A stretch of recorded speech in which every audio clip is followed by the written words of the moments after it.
Divorce কি কারণে হলো, কে দিল, এটা এখানে মুখ্য বিষয় না। দেনমোহর দিতে স্বামী সবসময় বাধ্য।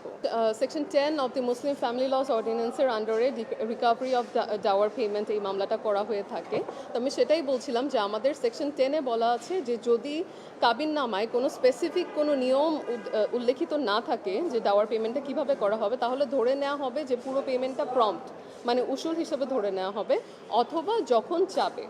তো অনেক সময় দেখা যায় যে উসুলটা তো কিছুটা অ্যামাউন্ট বিয়ের সময় করে ফেলা হয় গয়না কাপড় বাবদ, কিন্তু বাকি যে টাকাটা বিলম্বিত দেয়া হয়ে থাকে সেটা কিন্তু হচ্ছে যে ওয়াইফরা কিন্তু সংসার করছে দেখে তারা কিন্তু সে টাকাটা আর দাবি করে না। এই টাকাটার ইস্যু বেশিরভাগ সময় যখন রেজ হয় সেটা হচ্ছে আফটার ডিভোর্স। এই আফটার ডিভোর্স দেখা যায় যে প্রথম সুটটাই যেটা করা হয় রিকভারি অফ ডাওয়ার। তো এই নীতিমালাটা যদি প্রণয়ন করা সম্ভব হয় তাহলে আমি মনে করি যে যেহেতু হাজব্যান্ডরা ইনসেন্টিভাইজড হবে to pay up prompt Dawr, তাহলে ডাওয়ার প্রম্পট পে করে ফেললে ডাওয়ারের তো আর বিলম্বিত থাকার কোনো প্রশ্ন আসে না।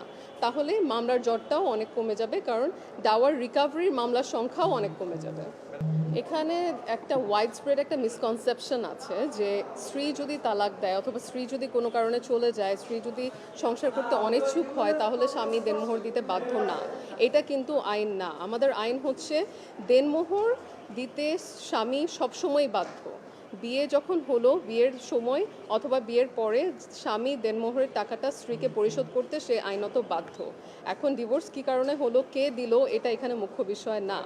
দেনমোহর হচ্ছে আমাদের আইন কর্তৃক প্রদত্ত একটি right, women's right in matrimony, যেটা এক্সারসাইজ হবে নো ম্যাটার হোয়াট, যে এখানে ম্যারেজটা ডিসলভ কে করলো।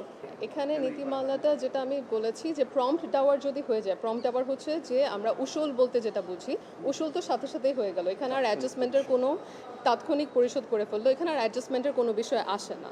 কিন্তু সমস্যাটা হয় যখন ডেফার্ড ডাওয়ার মানে বিলম্বিত ডাওয়ার, যেটা আইন অনুযায়ী হচ্ছে ডিভোর্সের পর প্রদেয় হয়, অথবা ওয়াইফ যদি এর আগে চেয়ে থাকে, ডিমান্ড করে থাকে, তখন এই নীতিমালাটা দুইটা কথা।